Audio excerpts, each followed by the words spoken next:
तो सोचिए 19वीं सदी का यूरोप, मतलब बड़े बड़े साम्राज्यों का एक महाद्वीप।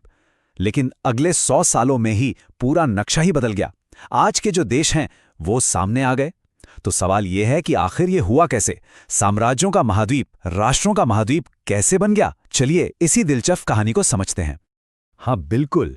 इसकी शुरुआत होती है नेपोलियन के हारने के बाद। उस टाइम की जो बड़ी शक्तियां थी ना, जैसे ब्रिटेन, रूस, ऑस्ट्रिया, ये सब एक साथ आईं और इनका मकसद मकसद एकदम साफ था।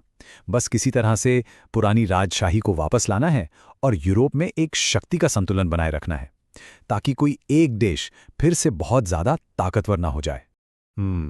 लेकिन एक प्रॉब्लम थी। ये जो पुरानी व्यवस्था थी ना, इसकी बुनियाद ही काफी कमजोर थी, क्योंकि उस दौर में हवा में कुछ नए बहुत शक्तिशाली विचार फैल रहे थे। उदारवाद और राष्ट्रवाद, ये ऐसे विचार थे जो लोगों को अपनी पहचान, अपने अधिकारों के बारे में सोचने पर मजबूर कर रहे थे।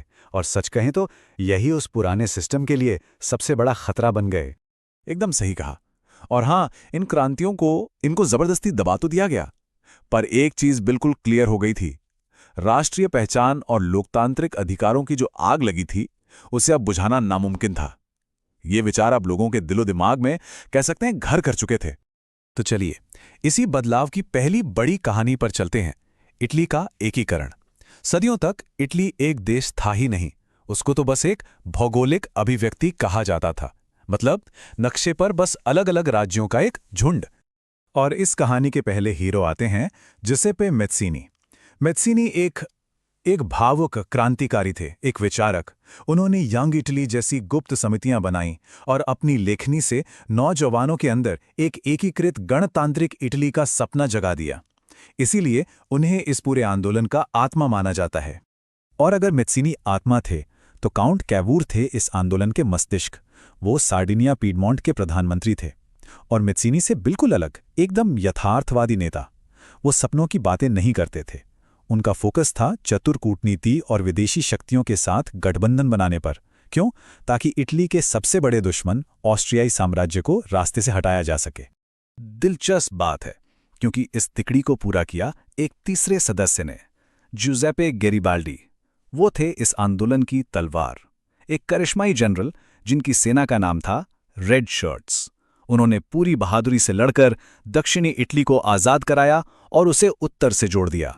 तो सोचिए कैसे इन तीन बिल्कुल अलग शख्सियतों ने, एक विचारक, एक राजनेता और एक योद्धा, मिलकर वो कर दिखाया जो सदियों से असंभव लग रहा था। उन्होंने बिखरे हुए राज्यों को जोड़कर एक राष्ट्र इटली बना दिया। चलिए अब इटली से आगे बढ़ते हैं जर्मनी की तरफ। यहां कहानी कुछ कुछ वैसी ही थी, पर किरदार बिल्कुल अलग। जर्मनी भी कई राज्यों में टूटा हुआ था और यहां सबसे बड़ी चुनौती थी दो ताकतों के बीच की प्रतिद्वंदिता, प्रशिया और ऑस्ट्रिया। और यहीं सीन में एंट्री होती है ओटो वॉन बिस्मार्क की। ये प्रशिया के चांसलर थे। उनकी सोच एकदम क्लियर थी, जिसे रियल पॉलिटिक कहते हैं, मतलब एकदम व्यावहारिक राजनीति। उनका कहना था, आज के बड़े सवाल भाषणों से नहीं बल्कि लोहे और खून से हल होंगे। बिल्कुल सही। बिस्मार्क का साफ मानना था कि संसद में बहस करने से या भाषण देने से जर्मनी एक नहीं होने वाला। एकीकरण का रास्ता वो सिर्फ प्रशिया की सैन्य ताकत से ही निकलेगा। उनके लिए कूटनीति का मतलब था ताकत का इस्तेमाल, बस। और इसी सोच के साथ बिस्मार्क ने बड़ी चालाकी से 3 युद्धों की एक पूरी रणनीति बनाई। पहला युद्ध डेनमार्क के खिलाफ, फिर ऑस्ट्रिया को खेल से बाहर करने के लिए दूसरा, और आखिर में फ्रांस के खिलाफ तीसरा, ताकि दक्षिणी जर्मन राज्य भी साथ आ जाएं।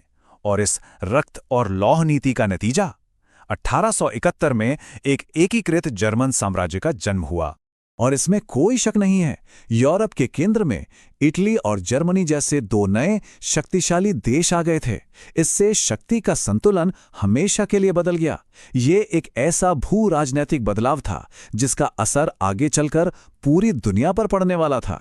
हाँ बिल्कुल, क्योंकि अब पुराने साम्राज्यों की जगह इन नए और महत्वाकांक्षी राष्ट्र राज्यों ने ले ली थी, और इससे पूरे महाद्वीप में एक नई दौड़ शुरू हो गई।